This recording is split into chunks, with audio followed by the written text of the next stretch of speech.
Jamaah itu dikategorikan 3 kategori. Yang pertama, jamaah usia 95 tahun.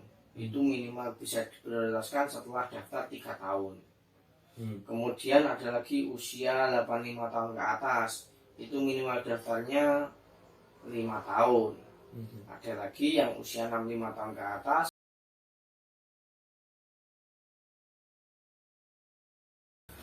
Assalamualaikum warahmatullahi wabarakatuh.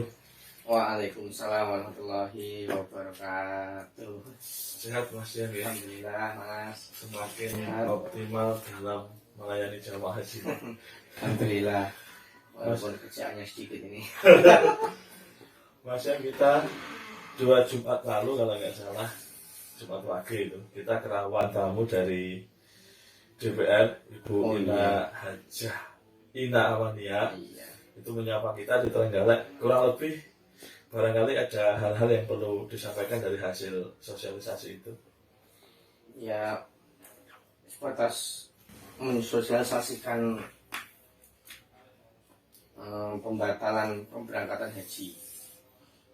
Yang konten yang masuk sebenarnya untuk paspor haji. Intinya kita kan kewajiban kita dalam masalah dokumen, karena memang pembatalan haji itu ketika sudah didok batal, maka kewajiban Kemenak itu menyelesaikan administrasinya kan seperti itu.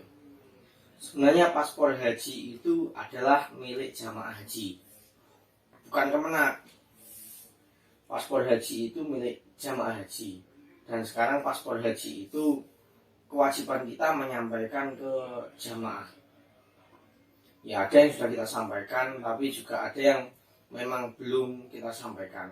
Itu ketika memang jamaah menghendaki paspornya, mungkin akan digunakan untuk ke luar negeri, ataupun berobat, ataupun melancong, itu pasti menggunakan paspor. Dan paspor itu ya satu itu, tidak ada yang lain. Itu bisa mengambil ke kantor Kementerian Agama Kabupaten Trenggalek. Oke. Sebenarnya kewajiban kita masih menyampaikan itu, cuman untuk melihat keefektifan ketika kita sampaikan, khawatir malah ketika dipegang oleh orang-orang yang sepuh seperti itu sering hilang Mas. Khawatir kalau nanti hilang malah berisiko ada denda 1 juta kalau hilang itu untuk pembuatan paspor. Iya. Masa berlaku paspor itu berapa tahun? Paspor itu berlaku 5 tahun. 5 tahun. Iya. Kemarin membuatnya tahun 2020 lah, 2020. Dan itu masa berlaku paspor itu 5 tahun minimal. Minimal masa berlaku paspor ketika pemberangkatan haji itu kurang ya masih 6 bulan sampai keberangkatan haji. Jadi ya harus 6 bulan sebelum mati juga sudah harus diganti, diperbarui. Dan paspor haji itu satu jenis paspor yang misalkan tidak jadi haji berarti tetap bisa dipakai ke luar negeri. Bisa. Untuk kepentingan tertentu, apapun ya. Iya, paspor biasa. Jadi paspor haji itu bentuknya paspor biasa, 48 halaman. Itu ya bisa digunakan untuk apapun, mungkin melancong, wisata dan sebagainya, sama paspornya seperti itu. Cuma khusus kalau ke Arab Saudi, ke Timur Tengah, itu paspornya harus 3 kata. Itu yang membedakan. Jadi kalau paspor biasa mau dipakai haji atau dipakai umroh, biasanya perlu tambah nama. Indos. Seperti nama saya Dian Muhayyad itu ya, kurang, masih 2 kata itu. Nanti perlu tambahan Dian Muhayyad, kemudian ditambah nama ayah. Dian Muhayyad Maskur, seperti itu. Dan Kemenak dalam hal ini dalam posisi untuk menganjurkan para jamaah untuk mengambil itu. Ya, Kemenak memfasilitasi jamaah ketika kewajiban Kemenak menyampaikan paspor itu kepada jamaah. Kemudian ya setelah koordinasi banyak Mas, ke KPIH, ke jamaah perwakilan jamaah, itu banyak jamaah yang menghendaki paspornya agar disimpan di kantor Kemenak saja secara kolektif. Kalau nanti memang membutuhkan maka akan diambil. Oh, seperti itu. Oke, oke. Gambaran seperti itu. Karena khawatir kalau misalkan paspor saya ambil kok hilang malah gitu ya. Kalau hilang besok membuat lagi gitu mas. Nah, Ya, dan itu sangat rentan mas paspor itu. Banyak kasus paspor hilang, bahkan paspor ketinggalan ketika ini ada yang sudah jamaah sudah berangkat sampai asrama haji paspornya ketinggalan di rumah. Ada. Akhirnya juga ya itu bukan orang sembarangan juga, orang yang penting. Gitu. Jadi apalagi orang-orang yang jamaah haji itu rata-rata kan orang-orang sepuh gitu. Jadi ya, daripada terkait dengan pembatalan atau penundaan keberangkatan haji ini mas, selang menunggu ini ternyata juga ada jamaah haji yang meninggal, terus dia ingin mengurus, tidak ingin membatalkan haji atau mewakilkan itu kepada keluarga atau ahli warisnya. Dia ingin mengambil uangnya saja untuk dialihkan atau wakaf atau dan sebagainya. Caranya berikut itu. Baik. Jadi untuk pembatalan haji, proses pembatalan haji itu kasusnya banyak mas. Jadi istilahnya materinya sedikit tapi permasalahannya banyak. Intinya untuk pembatalan haji itu bisa dibatalkan oleh yang bersangkutan jika yang bersangkutan masih hidup. Caranya ya yang bersangkutan mengajukan permohonan ke kantor Kementerian Agama. Ini banyak kasus karena jamaah itu mungkin ada yang perlu biaya, ada yang kondisinya sakit perlu biaya, ada yang mungkin lagi yang dulunya talangan. Ini kasus banyak mas ya. Yang dulunya talangan kemudian kredit macet dan lain sebagainya, akhirnya dibatalkan.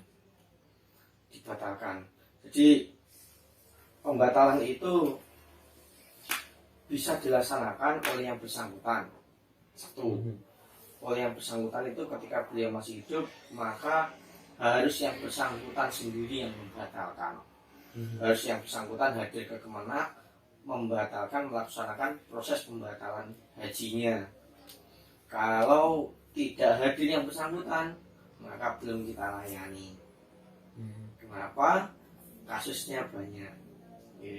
Jadi itu untuk melindungi. Memang di PMA-nya seperti itu, di aturannya seperti itu. Harus yang bersangkutan atau ahli warisnya kalau meninggal. Jadi selama yang bersangkutan tidak hadir sendiri di Kemenak untuk membatalkan porsinya ketika beliau masih hidup, maka juga tidak akan bisa diproses. Itu untuk memberikan jaminan bahwa porsi haji itu milik jamaah, bukan miliknya bank ataupun bukan miliknya orang lain. Itu miliknya jamaah yang tertera di situ. Caranya pembatalan, nanti yang mengajukan permohonan ada surat SPTJM, istilahnya surat pertanggungjawaban mutlak, yang itu ditandatangani di atas materai, cukup oleh yang bersangkutan, diketahui oleh kepala desa. Kemudian persyaratan yang lain adalah arsip hajinya. Arsip haji yang asli itu diserahkan. Ada SPPH yang dari Kemenak, kemudian ada lembar setoran awal yang dari bank, kemudian ada juga slip pembayaran yang dari bank. Slip pembayaran ini adalah bukti setoran bukti aplikasi yang menyatakan bahwa sudah setor sebanyak 25 juta ke rekening BPKH. Itu yang slip yang dipakai. Jadi ketika berkas asli ini diambil lagi fotokopi rekening jamaah, fotokopi KTP dan KK, diajukan ke Kemenak, insya Allah sudah bisa diajukan pembatalannya. Oke. Jika yang misalnya yang meninggal itu suami istri, salah satu meninggal, bisa diproses oleh salah satunya gitu. Warisnya. Jadi itu yang pertama tadi yang jamaah masih hidup, itu bisa dibatalkan. Itu proses. Kalau itu tadi, jika jamaah meninggal bagaimana? Jamaah meninggal itu bisa dibatalkan oleh ahli warisnya. Secara gambaran, ahli waris nanti mengajukan permohonan pencairan pembatalan BPIH, kemudian dana pembatalannya itu nanti langsung bisa cair ke rekening ahli waris. Jadi dengan mengajukan rekening ahli waris di bank yang sama, nanti uang pendaftarannya itu bisa langsung cair ke rekeningnya ahli waris. Itu inovasi mulai tahun 2016. Sebelumnya susah, Mas. Pembatalan itu hanya bisa cair ke rekeningnya yang bersangkutan, yang meninggal. Bahkan orangnya meninggal, uangnya cair ke rekeningnya beliau, akhirnya pengambilannya susah. Kalau di bank BRI harus ada penetapan akte notaris. Kalau dari Bank Jatim harus ada putusan pengadilan agama tentang penetapan ahli warisnya siapa. Kalau di bank-bank lain mungkin juga banyak, Mas, proses prosedurnya. Karena menutup rekening itu ketika bukan yang bersangkutan, otomatis kan ya, bukti bank yang melindungi nasabahnya ya memang harus sulit. Kalau mudah nanti bingung. Tapi sekarang memang sudah relatif dipermudah. Sekarang dipermudah dengan cara pembatalan itu langsung ke rekening ahli waris. Oke. Jadi ahli warisnya yang menentukan siapa ya desa. Nanti ya ahli warisnya siapa, banyak dari beberapa ahli waris itu nanti membuat kesepakatan bahwa pencairan dananya di rekening ini atas nama ini gitu. Kalau lamanya prosesnya, lama Iya. Prosesnya itu secara SOP dari pusat kemarin disampaikan 14 hari kerja itu sudah cair. Oke. Bahkan dalam realitanya ada yang 7 hari cair, Mas, lebih cepat. Ada juga yang lama, itu mungkin dipengaruhi proses verifikasi datanya dari pusat dan ya lain-lain, kendala teknis. Gambarannya ini untuk yang tahun dengan PMA yang baru ini, SOP yang baru, nanti berkas pengajuan pembatalan itu semuanya di-scan dan dikirim ke pusat. Termasuk jamaah yang mengajukan pembatalan itu juga harus difoto, Mas. Difoto jepret, kemudian baru pengajuan pembatalan. Fungsinya untuk apa foto itu? Kalau ada yang menggugat, Mas, tahu orangnya, oh ini loh yang membatalkan, dengan kenal atau tidak. Oh, kuwi adikku kuwi. Itu jadi kita untuk menghindari fitnah seperti itu banyak, Mas. Dan ya diformulasikan seperti itu. Termasuk kenapa berkas itu harus dikirim ke pusat, biar pusat itu ketika ada mungkin salah input nomor rekening, itu bisa langsung mengoreksi dari sana. Bisa langsung dikoreksi oleh pihak banknya dengan lampiran rekening jamaah itu, sehingga bisa dicairkan tanpa harus bolak-balik konfirmasi itu. Ini buat lama sebenarnya, Mas. Dan sekali lagi itu nanti cairnya bukan dalam bentuk uang, tapi masuk ke rekening yang ahli waris yang mengajukan tadi. Ya, jadi masuk ke rekening ahli waris berupa ya uang pendaftaran itu 25 juta. Kalau pelunasan ya sejumlah uang pelunasan itu yang nanti yang kembali. Bahkan ada tambahan dana manfaat yang diberikan. Sebesar apa dana manfaatnya sebenarnya bisa dicek, Mas. Kita mendapat dana manfaat berapa itu bisa dicek di aplikasinya BPKH. Oh gitu. Ya, di aplikasinya BPKH nanti memasukkan nomor porsi dan tanggal lahir. Nanti masuk di sana ada nominal berapa nilai yang kita peroleh dari dana manfaat itu. Oke. Besarnya berapapun itu ya ada yang jelas. Jadi 25 juta yang kembali itu potensinya bertambah bukan berkurang ya? Ya, potensinya bertambah bukan berkurang. Jadi kalau ada potongan administrasi ya, Mas, tidak ada, malah harus tambahan gitu. Oke. Pembatalan. kasus yang banyak mas. Dulu juga ada yang jamaah itu membatalkan, kan sudah dibatalkan. Tiba-tiba dari Kalimantan itu pulang ke sini, loh pendaftaran haji ini mbok kok wis dibatalin. Gitu. Padahal itu mendaftarnya aku loh yo. Akhirnya itu ya banyak kasus seperti itu. Untuk menghindari fitnah itu maka sekarang ada foto jamaah yang mengajukan pembatalan. Itu wacana, belum diterapkan. Di sistem belum diterapkan, wacana seperti itu. Oke, terkait dengan pembatalan, terus orang mau mengambil dananya kembali, kalau kita sudah cukup jelas. Oh iya. Dan kita perlu data ataupun informasi terakhir terkait umroh, mas. Katanya umroh sudah dibuka atau pripun ini informasi terakhir? Umroh ini ya memang jamaah umroh itu banyak yang tertunda mas.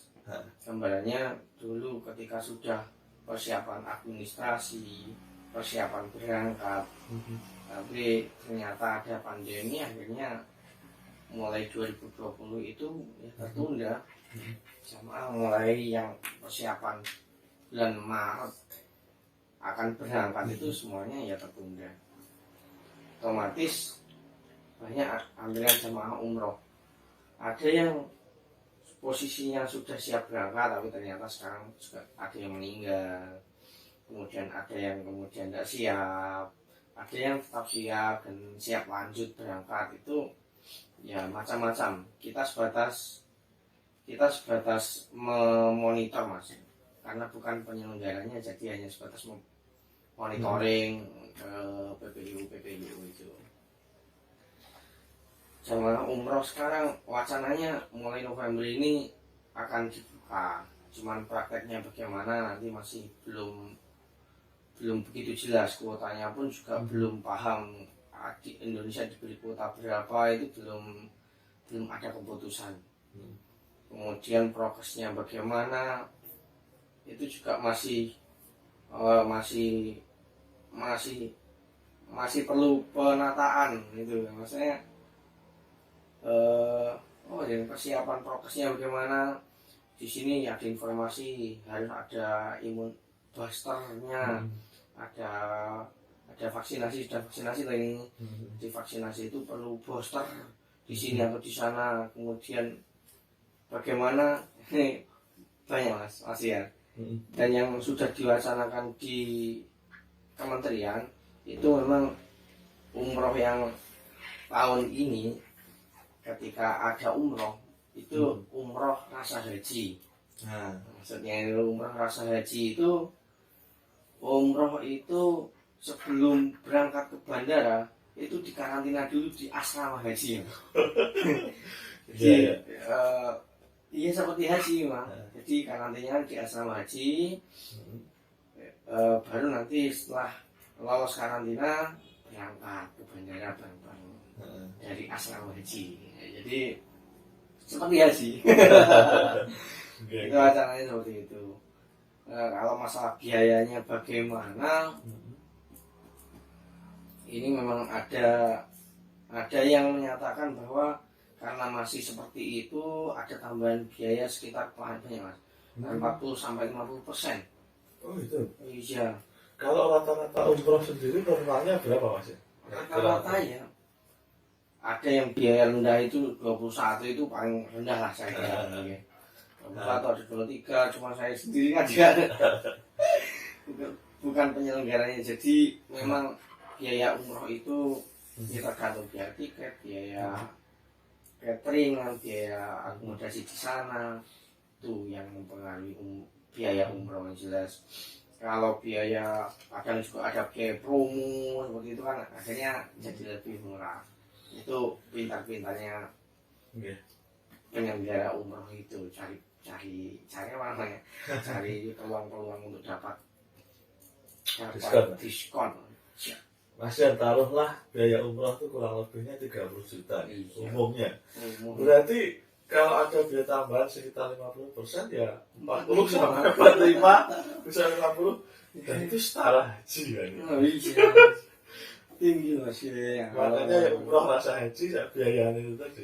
Biaya juga untuk prosesnya Nah, juga perlu mampir di asrama haji nah, untuk karantina, proses karantinanya. enggak. Nggak tahu nanti bagaimana untuk penerapannya gitu ya. Dan sekali lagi umroh ini kan juga uji coba mas ya. Jadi kalau umrohnya lancar, mungkin 1443 bisa buka haji. bisa berkeluar berangkat awal itu. Masnya lagi tentang haji plus yang Iya. biayanya kan kalau nggak salah sekarang saya dengar ada hampir 200 juta satu orang. Iya. Itu haji plus itu tidak ikut porsinya Kemenang ya. Iya. Jadi gambarannya porsi itu adalah sebagai bentuk perlindungan kementerian, perlindungan negara kepada jamaah. Karena yang menyelenggarakan itu pihak swasta, haji khusus itu, maka negara melindungi jamaah itu dengan memberikan nomor antrian. Nomor antrian itu ya dari Kemenak nomornya. Jadi nomor antrian itu adalah nomor antrian haji khusus itu adalah nomor antrian se-Indonesia, kuotanya nasional. Dengan seperti itu maka yang berangkat itu jelas mas. Ini yang berangkat dengan kuota mungkin 38.000 itu ya, itu diambilkan nomor antrian 38.000 ini berangkat. Kan jelas nomor antrian nomor porsi sekian sampai nomor porsi sekian ini yang berangkat. Masalah itu nanti birunya yang dipakai daftar itu apa saja ya tinggal nanti biru tanggung jawabnya. Ya jamaahmu berangkat sekarang sama ini, jamaahmu berangkat sekian, silahkan diurusi diopeni bagaimana kan. Dan itu biayanya macam-macam mas. Biayanya masing-masing orang itu bisa berbeda-beda tergantung paket yang dipilih oleh jamaah. Paketannya itu beda-beda. Jadi mungkin PT Safira itu menawarkan paket haji mungkin 10 hari, 11 hari, 12 hari. Semakin lama sebenarnya semakin murah. Kalau haji khusus itu semakin pendek waktunya itu semakin mahal. Haji ini Pak Bupati, Pak Emil mana kan juga haji itu haji plus, tapi mahal mas itu karena hanya mengambil tentang waktu yang sedikit. Mungkin hanya cukup untuk haji saja pulang kan seperti itu karena memang gajinya pejabat-pejabat. Banyak tugas dan kurang repot. Kalau bagi jamaah biasa mungkin ya ramah mas, tidak marah. Kalau biaya larang, benar mau sedilut. Kalau haji itu kan 40 hari katet. Meskipun itu diselenggarakan oleh swasta, tapi Kemenang ada andil dalam mengatur porsi itu ya. Menjaga Islam, menjaga kepastian keberangkatan jamaah. Tuh. Lagi, misalkan tahun depan itu kita sudah memberangkatkan haji, insya Allah ya. Amin. Itu nanti kita kan ada prioritas keberangkatan mas. Itu siapa saja nanti yang diprioritaskan? Oke. Jadi prioritas keberangkatan itu ada kategori jamaah lansia. Jamaah lansia setiap tahun aturannya berubah mas. Jadi sementara sebelum saya sampaikan regulasinya, ini kita memfasilitasi adanya grup WhatsApp. Grup WhatsApp itu fungsinya untuk media informasi. Maksudnya media informasi itu karena grup itu disetel hanya admin yang bisa menyampaikan pesan. Ketika ada regulasi terkait masalah prioritas pemberangkatan, bagaimana teknis keberangkatan ataupun bagaimana aturan-aturan terkait masalah prioritas pemberangkatan haji akan kita sampaikan di grup itu. Kalau nanti berpeluang monggo ditindaklanjuti, kalau mungkin tidak berpeluang ya nunggu regulasi tahun berikutnya itu. Kalau perlu tambahan informasi bisa langsung hubungi adminnya cara wabri, karena kalau ngirim pesan di grup kan tidak bisa. Jadi itu saya kira media itu lebih efektif karena kan ada notifikasi langsung ke yang memerlukan gitu kan. Kalau di web itu memang jangkauannya lebih luas, cuma kalau tidak ada notifikasi kan bingung sama ini senek regulasi apa urung bisa nek aturan apa urung. Iya. Gambarannya seperti itu. Kemudian untuk prioritas pemberangkatan itu ada beberapa kategori Mas. Yang pertama prioritas untuk yang jamaah lansia. Lansia itu sekarang sudah ada kuota tersendiri. Tahun 2020 itu lansia ada kuota 1%. Nah, sedikit Mas. 1%. Dan itu diambil dengan ranking jamaah yang paling sepuh. Jadi ada jamaah itu dikategorikan 3 kategori. Yang pertama jamaah usia 95 tahun. Itu minimal bisa diprioritaskan setelah daftar 3 tahun. Kemudian ada lagi usia 85 tahun ke atas. Itu minimal daftarnya 5 tahun. Ada lagi yang usia 65 tahun ke atas, karena regulasinya kan 65 sudah masuk kategori lansia. Ini yang 65 tahun ini minimal sudah daftar 10 tahun. Jadi dengan seperti itu, dan ini nanti akan di-linking dengan usia yang paling tua yang diprioritaskan. Kalau regulasi yang baru, lansia itu diambil minimal daftar 5 tahun, diambil yang paling tua. Lebih simpel sebenarnya. Tapi gimana ya? Ibaratnya ya yang jelas diambil yang paling tua. Regulasi sekarang. Kalau dulu memang pengajuan Mas sistemnya. Jadi lansia itu yang usia 75 tahun, kemudian itu sudah daftar minimal 3 tahun, itu bisa mengajukan. Nanti rankingnya akan diambil ranking sesuai pendaftaran. Jadi yang daftar lebih awal itu yang berangkat lebih awal begitu. Jadi orang-orang yang dulu sudah ngancang-ngancang bahwa aku daftar suwi, usia aku sih kita 4 tahun ngarep iki wis tahun ngarep ini aku wis berpeluang iso. Ternyata aturannya berubah ya Allah. belum jadi diprioritaskan. Itulah memang regulasinya berubah-ubah dan itu memang iya. Siapa sih nggak masalah. Selanjutnya untuk yang prioritas pemberangkatan yang selanjutnya adalah prioritas untuk mengisi sisa kuota. Maksudnya sisa kuota itu ketika jamaah yang ditetapkan sebagai jamaah yang berhak melunasi itu ada yang mungkin mundur, belum siap, masih menunggu mahramnya, masih menunggu keluarganya, ada juga yang masih sakit dan lain sebagainya, akhirnya belum siap berangkat, belum melunasi, maka itu nanti menimbulkan adanya sisa kuota.